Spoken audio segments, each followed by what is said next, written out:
Hey, it's Nikki here back on Addicted to Betterment with our friend Steve Perkins from Greenhouse. He is taking us through this journey of building these core foundational habits from the roots up approach. So we are so enjoying learning from Steve, and I think there's a lot in store with this episode. Take a listen.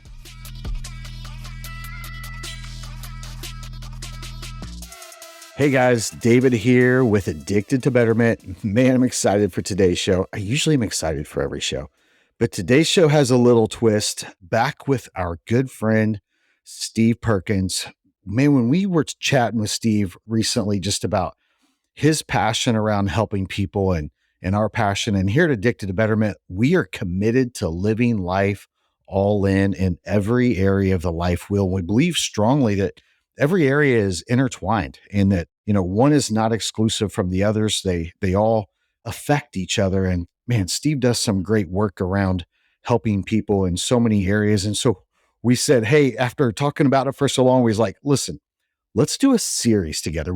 There's no way we can pack all this into one episode that we were talking about. So we're in the middle of a series with our friend Steve, and I'm excited for today's show, except for one thing.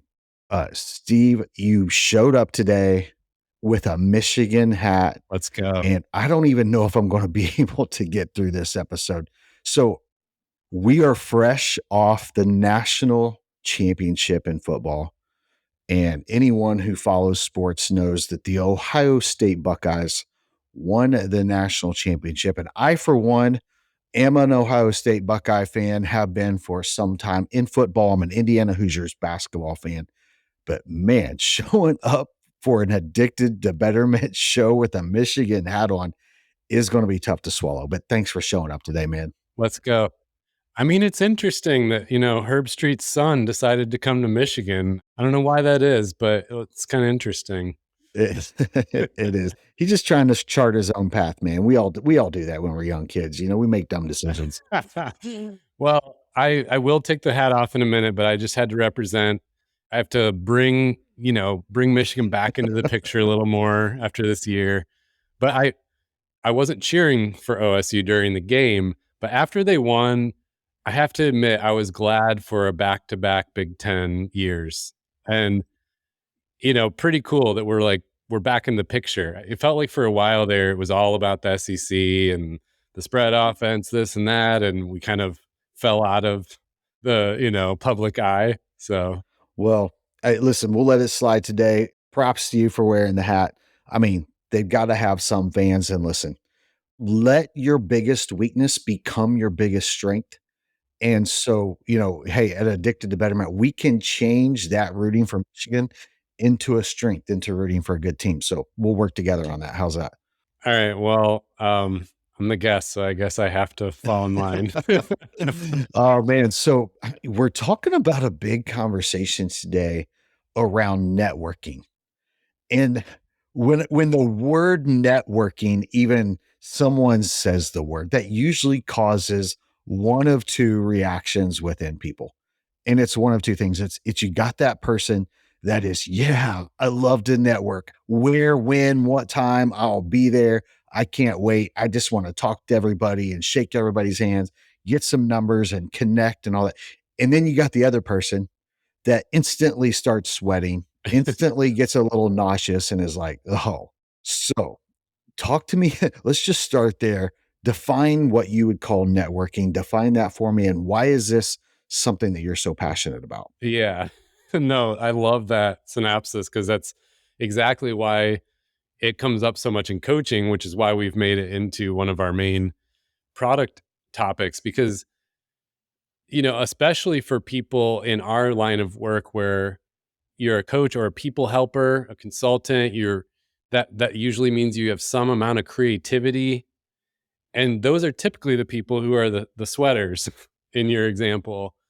And so it just is something we run away from. But anyone who's in business or trying to grow in their career, trying to grow their company, that it's all about who you know. And so you do have to master the skill, whether you like it or not.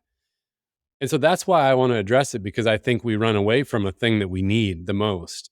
And, maybe if there's any listeners who are the people who love it and run toward it, they can hop in the conversation and help other people. But the way I would define it is simply just curious conversations, authentic, curious conversations. And we can dig into why, but I think the reframing is important because you're right. The word networking has a lot of baggage. Yeah, one of the reasons why I'm so excited to chat this up with you and why we said, "Hey, let's do a whole episode on this," is so for me, I just love talking to people. I'm a relationship person.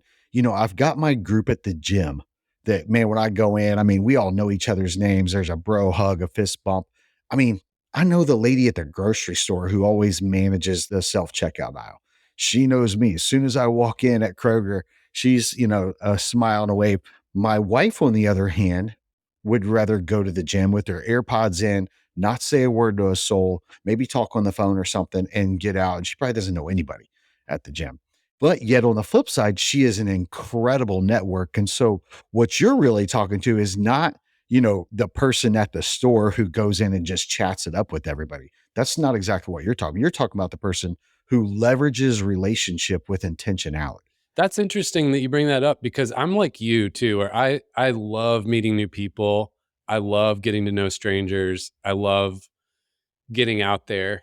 But I found when I was building this company that I dread and would even hate networking when it was about sales.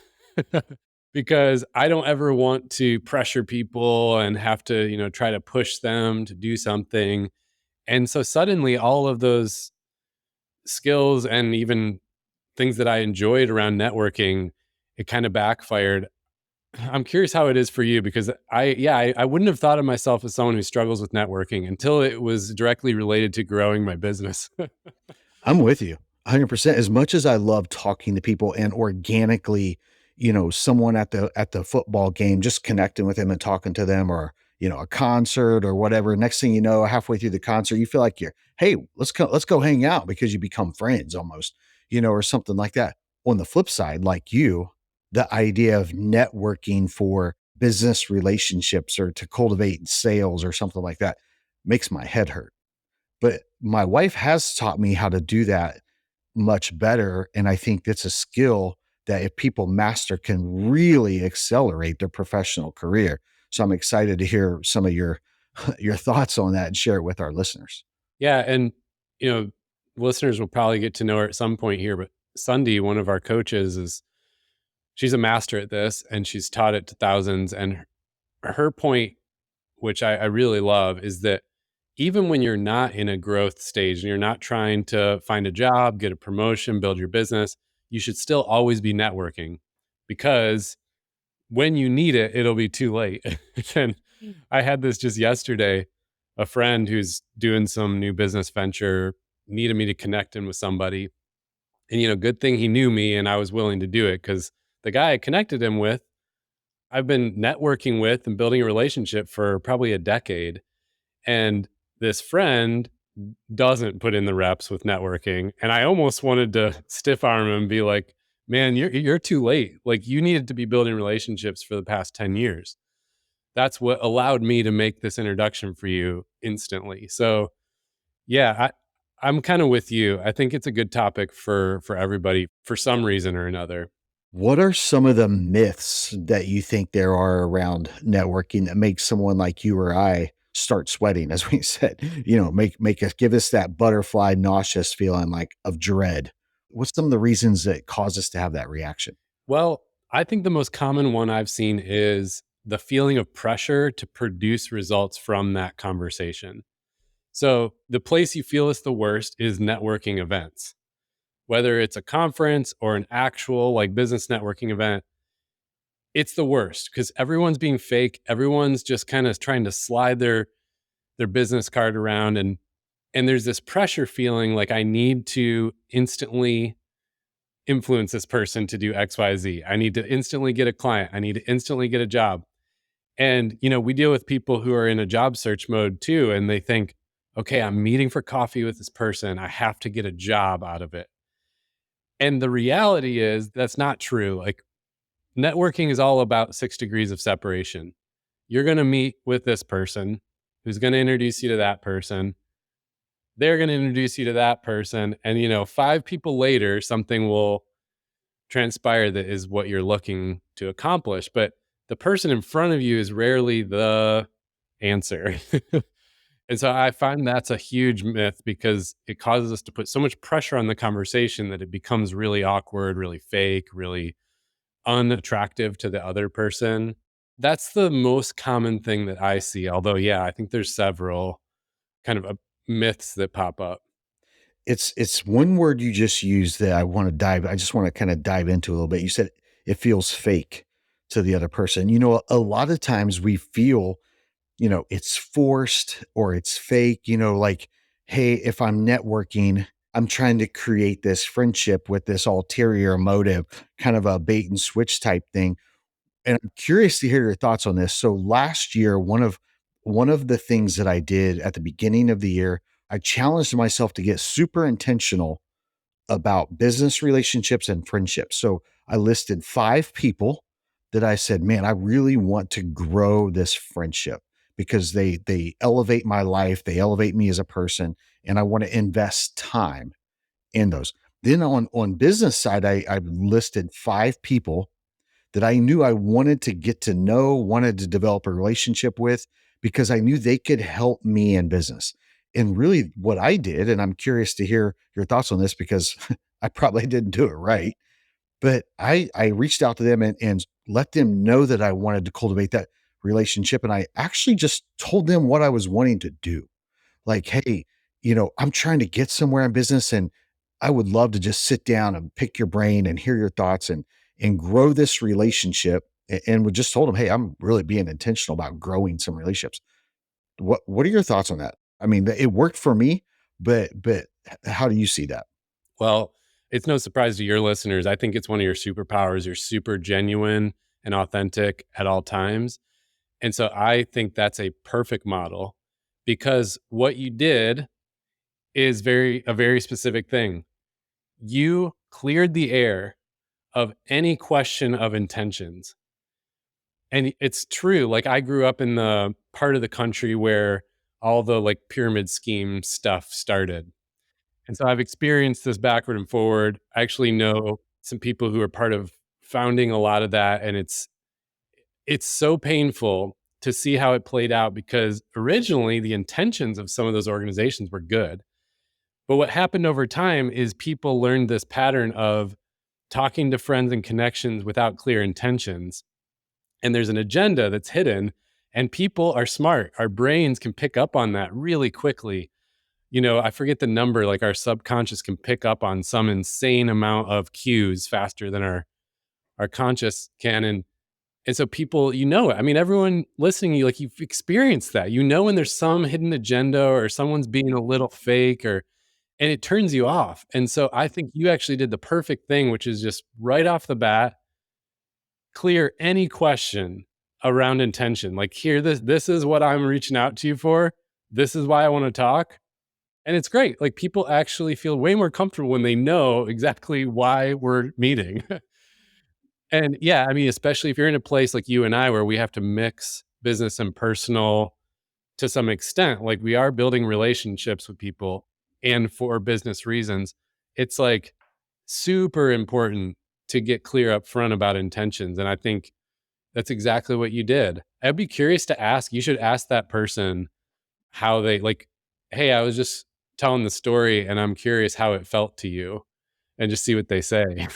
Well, it's interesting. That was a year ago, and where our that has taken us to today is pretty mind blowing.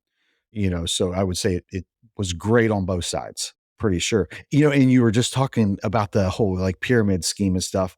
And it reminded me of exactly, here we are talking about what not to do, in networking is, that person. I used to have this friend who every once in a while would reach out and it would always be, hey man, you've been on my mind. Would love to just connect. And it would always be around this, like, you just been on my heart and on my mind and that sort of thing. I want to reach out to you.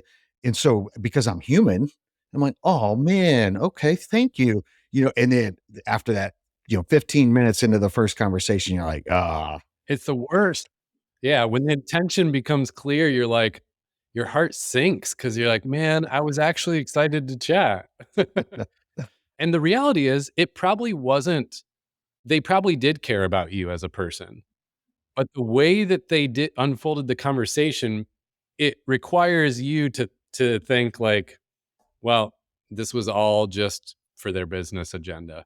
To your point, and I've probably learned this from that, is I've just taken this approach. And again, I'm learning from some great networkers like yourself and my wife. And I know you guys collaborate on business and you guys have this mastered, which is why, I mean, Steve, you're, you're phenomenal at this. And so it's great that you're teaching people how to do it well. But for me, it's just like a direct approach. Hey man, I really want to get on your counter and start spending some time together because I'm trying to grow my business network and you have relationships that I don't. And man, I know if we cultivate this, and I want to make sure that I'm bringing value to the conversation too. Yeah, that's it. Because you're being honest about personal and business. And so I would say two tips for people on this point, because you just called out tip number one, which is even script it out if you need to. Script out and write it out.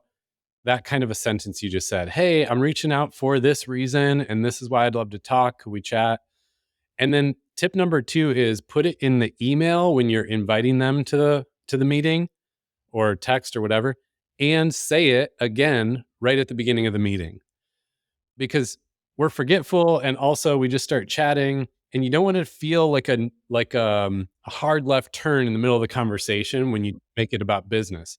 So when you and I meet up, I'll say the same thing I did in the email. Hey, David, just wanted to say again, like I did in the email, I just wanted to get together to chat about business and learn from you and see if you have some connections for me. I'd also love to help you any way I can. And so it'd be good to like catch up personally and also talk about that business stuff. I love that. That's such a great approach. I love it. It's so simple. And that's why I call it curious conversations, because it's like, no, it's about being curious about you. And you're probably going to be curious about me. And we want to learn from each other. And the result of that will be like good, valuable networking. But the word networking, you're right, it has so much baggage attached. We gotta like disassemble that first. You know, Steve, as we're talking about networking, my gut is that many of our friends and many of the people that listen to this are like, why are they spending an episode talking about networking? And, you know, as I'm listening to this kind of conversation, as we're going back and forth, here's why is because if you're trying to accelerate your life in any area, professionally, personally, fitness and health, you name it, the whole life wheel, networking can get you where you want to go. Intentional networking, mastering this skill can change your finances, can change your relationship. It can change your fitness because one of the things we talk about all the time, and I'm excited to dive into some practical tips about this, but I want to kind of hammer home the power of this is, you know, the who you surround yourself with is what determines where you get to. And, you know, the life that I get to experience now is a direct reflection of people that I've surrounded myself who challenge me, push me, and elevate me and help me learn. And so this is why we're spending a whole episode on talking about this. I'm so glad you said that. I couldn't agree more. Like, for anyone listening, just stop for a second, think, what was the last really positive thing in your life? And since we're talking about business and career, let's say in that bucket, like, what was the last great thing that really happened that you were excited about? And then right after that, think about, where did that opportunity originate? And I would bet a lot of money it was from somebody else that you know. Like, there's a reason the phrase, the saying, it's all about who you know, has existed for so long, because it's true. It just, even if you think, well, I researched it on Google, it's like, okay, but who originally gave you the idea that made you research it? Like, it's all about who you know. And you're right. I, for myself, 100% of the place I'm standing in, the conversation I'm having with you, my entire income stream, my entire, like, what I do all day long, it was through other people. So you're right. It's really valuable. Now, I wanted to say one other thing about a myth that's common, because I love your question. The other big myth we hear is, well, I don't want to bug people. And they don't want me to bother them. They don't want to help. I don't want to bug them. Again, complete myth, because a vast majority of the time people enjoy helping. And I mean, it's real. Like, we get these little dopamine hits when we help people. It feels good to help people. The problem isn't that they don't want to help. The problem is they don't know how to help. So this leads to the other piece of the networking conversations, which is you got to give the person direction on how to help you. And I mean, there's definitely some practical tips on this, but I'm curious for you how that plays out. Like, when you are networking like that, do you usually make an ask, or do you kind of just connect just to connect and let it go where it goes? Or how do you tend to approach that? Well, here's how I'll answer that question. Thinking as you were talking about, people want to help, but they don't know how. I've been on mission trips many times, and there's something profound and powerful about going somewhere where there's profound need and you feel compelled as a fellow human to help. And so that's the need is so profound. Well, we come back here, and one thing is we get caught in this cycle of posturing, and we think that everybody around us has it together. Is they're not dealing with is what we're dealing with. We get stuck in this mindset. But every single time that myself, when someone reaches out and is like, "Hey, can you help me with?" or "Hey, I'm working on something. I'm wondering if you can help me with," and to your point of, it's this direct approach of letting me know what they need help with. And I can't remember a single time that I was like, "Nah, I don't want to help you." I mean, I think it's an instant human reaction to be like, "Of course. How can I help?" Yeah. And you've had those meetings. I have them a lot with other business owners where someone says at the end of the conversation, we had coffee or something, and they go, "This was great, man. Okay, Steve, how can I help you?" And I always feel grateful for the question, and I have no freaking idea how to answer them. Like, it's such a broad question. And so my brain goes haywire, like, "Oh, I don't know. I mean, I don't know. Shoot. Let me think about it and get back to you." And so there's an art to making an ask and making it specific so that they can instantly help you out. Another good example is financial planners and advisors. So they're often taught to network and get introductions from people to more people. And what used to happen is they used to just ask you, "Hey, is there anyone you know that you could introduce me to?"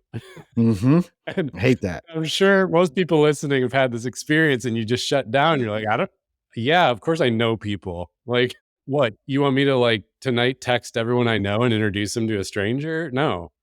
So fortunately, they've kind of refined the system, but now what do? It's more like, "Hey, David, do you know any other business owners in the financial services industry, and their company is like 0 to 100 people big, and they're really going through a growth spurt?" Then, okay, it's like I gave your brain direction. Instantly it files through and it's like, "Ding. Yeah, I should introduce you to Joe." "Oh, sweet. Yeah, let's talk, because I could probably help Joe." And then you make an introduction. And so it's like, know what you want to ask for, make it very clear, and give their brain direction, and then it'll feel good to them. They want to help, and they feel good helping you, but you got to give them direction on how to help. That's really good. And something I would even add to that is then the person feels like they're helping both people. So I do a men's thing here in Indianapolis where I work with men and on this stuff. And so if I'm sitting and talking to someone and I get talking about it, they ask me about, what I do around this and I'm talking about it. Well, then they're like, "Oh, if they want to help me, I can tell them, oh, here's the profile of guy. If you know someone who is a business leader, who's a, really driven business, they're also passionate about fitness. They're passionate about being a husband and a father. And sometimes they feel like the waves are just crashing over and they're drowning. And then, do you know anyone like that?" And then instantly they're like, "Oh, yeah, I know someone like that," because now I've narrowed that down. And to your point, I've let them know exactly who I'm trying to network with. It's so good. And the other funny thing about, like, why are we spending a whole episode on this, is the devil's in the details with this stuff. So we all know how to go have a lunch conversation, but where we trip up and ruin it is in these little nuanced parts. We don't open the conversation well, or we don't make the invite clear enough, or we don't close it well.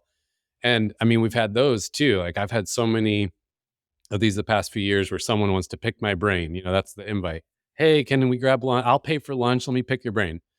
Cool. I love doing that. I'll help. And then the lunch, it's like it was scheduled noon to 1. It's currently like 1:30. I'm still here. I'm still unclear what you needed from me. And now I have to somehow like be the bad cop and leave.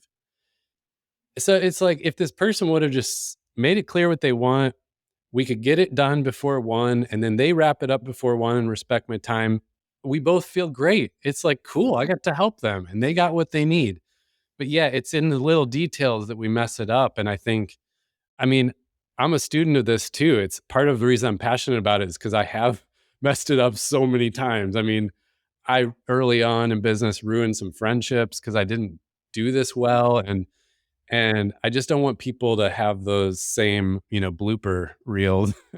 Man, Steve, that's home run material, what you just said, because, Nikki and I live in a world and we're involved in a lot of things, business and personal. And, in that question that you just mentioned, hey, can I get time on your calendar to talk about this? So friends, here's my number one thing. I just want to reinforce what Steve just said. If you're going to do that and you're going to reach out to someone and get time on someone's calendar, whether it's business, personal, friendship, whatever, and you ask for a certain amount of time, honor that time. I'll tell you, Steve, for me personally, if you say, hey, I'm going to put something on your calendar for 30 minutes and it's going up to 30 minutes and I can see you're just ramping up and we're going, now I'm furious. I went into the conversation excited and now I'm livid because I got 6 other things that I'm trying to get to. And I got that on my calendar and I've scheduled my calendar around that because I'm super intentional about my time and I'm excited to learn from you or talk to you or help you or whatever it is. And now you're not respecting my time and now I've shut down. So with this, what I would love from you, because you're so good at this, give us 3 or 4 or some practical tips. Because most people they're listening to this going, yeah, I want to do that. I don't know how to do it. I don't know where to start. What can I do to get better at this? All right. Yeah. Love it. So here we go. Step by step. Step 1, right after this episode, write down 3 people that you want to connect with. And let's say you're trying to find new clients for your business or, you're trying to advance your career and find opportunities. The 3 people don't have to be, again, these do not have to be people that are like the client or the opportunity. It can just be 3 people because everyone knows someone else and it's the domino effect. It's that 6 degrees of separation. So don't get stuck on who the people are. Just list 3 people you would enjoy meeting up with and getting some thoughts from. So that's step 1, list the 3 people. Step 2 is send them each a message and do the thing we've been talking about here. Say very clearly your intention. Say, hey, I just listened to a podcast called Addicted to Betterment. They encouraged me to do networking and they said to reach out to 3 people and you're one of those 3. So what I'd love to do is grab coffee, grab lunch and share what I'm up to in my work and get your advice and get your thoughts. And that's what I'd love to do. Would you be up for it? That's it. I just gave you the script. Okay. So you write that and you send it to them. If they say yes and you show up to the meeting, you start the meeting the same way you did in the message. And you say, I just want to say again, like my intention is I really wanted to share what I'm up to and get your thoughts and, see if it leads anywhere. And I'd love to help you too, if there's anything. So you're making the intentions clear from the beginning. Now you're going to share whatever you're up to, whatever you're looking for. And then at the end, you want to ask this simple question. You just say, all right, David, after I shared that, like, I would love to just hear your thoughts. Like, do you have any advice for me? Do you have any ideas of like who I should connect with next? Because people love to give their advice, So that question will never fall flat. And then I got to be open and I'm going to sit back in my chair and just listen. I don't know what you're going to say, but there's something in there that's going to help me and I need to be open and listening. So just listen, ask questions, say thank you, And then when the conversation's ready to wrap up, you just want to do what you just said and make sure you honor the time and say, hey, I really appreciate you doing this. I want to honor the time that we set. So, let's take off and just, thanks for this. I'll let you know if anything becomes of it. Especially if they have someone in mind they could connect you with next, then you want to follow up on that. So just, the next day, send them a message. Hey, appreciate you making the connection. This is just your friendly reminder. And that's it. Like, it can be that simple, but I would love for people listening to jot down 3 names and give it a try with the completely open-ended, I don't know where this is going to lead, because amazing things come out of that. I mean, you and I were just talking about some exciting partnership business ideas just yesterday that, as of Monday, were not on my radar at all. And now, because of our relationship, new opportunities for both of us. That's the power of networking right there. That's awesome. I mean, that literally we're living it out. We're living out the power of networking. So, man, this is so good. Friends, do exactly that. Pause right now. Write down the 3 names. That's great. And when you ask for the time, keep the time. And I'll tell you, if you want to really build trust in a relationship, you have a really good conversation going, you feels good, and you're getting up on the time. It's, you ask for 30 minutes or you ask for an hour and you're up on 55 minutes and it's coming up, but you're really enjoying the conversation. You want to build trust, close your notebook, put your stuff away and say, man, I really enjoyed this. I want to respect the time. Let me know when we can reconnect. Let them know that. And if someone sees that, I know I'm speaking personally here. If someone shows me that they're keeping their word and respecting my time, now their trust level for me has went up significantly. Now that I know I respect them a lot more, man, that's really good. You're helping us build the life we want. And dang, we're looking for ways to do that. Steve, as we close this up, what's some practical things people can do to reach out to you? What's a way they can connect with you? I know you have great programs to help people with this, which is why I'm so glad you being on the show. Thank you for that. How can people reach out and get some help with this? Yeah, I love the practical steps, because sometimes you hear this and you're excited, but you're in the car or working out and you need that guide with the step by step to follow later. So with all of these topics we're talking about, we've created these mini courses, and it's lessons online that are they're usually 2 minutes long, super bite sized, easy to consume. And so we've got a mini course called Reworking Networking. And the idea is, it's got all of the guides, it's got scripts, it's got prompts and examples. So you can just pull from it whenever you're going into networking and need a refresher or some ideas. And then it's got the ability to, if you want to just talk to a coach and work through some of your hangups or some of your questions and get over the hump, you can get one coaching session on the topic too. So people can find that. The links will be here at greenhousecoaching.co. But you mentioned it. I mean, this is one of the what we call roots that build on each other. So we talked about a couple topics on this podcast already that in order to execute on it, you need to do networking well. And all these roots kind of play off each other to grow the life you want and grow the business you want and be a better leader. And so, if you're really wanting to make a wholesale shift and level up in that way in your life, we have what's called the Roots Up quiz.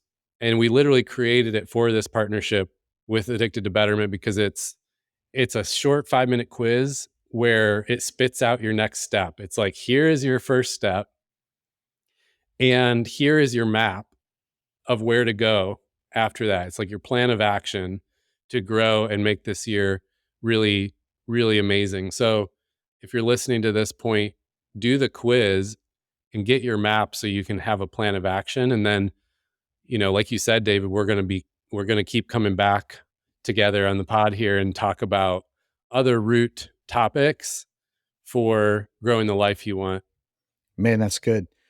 Roots up approach.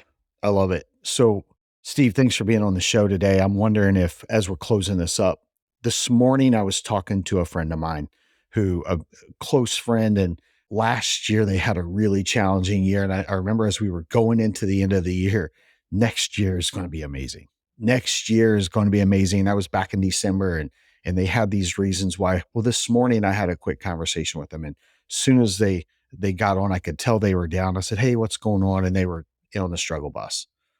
It's like, "Man, remember this was going to be your year."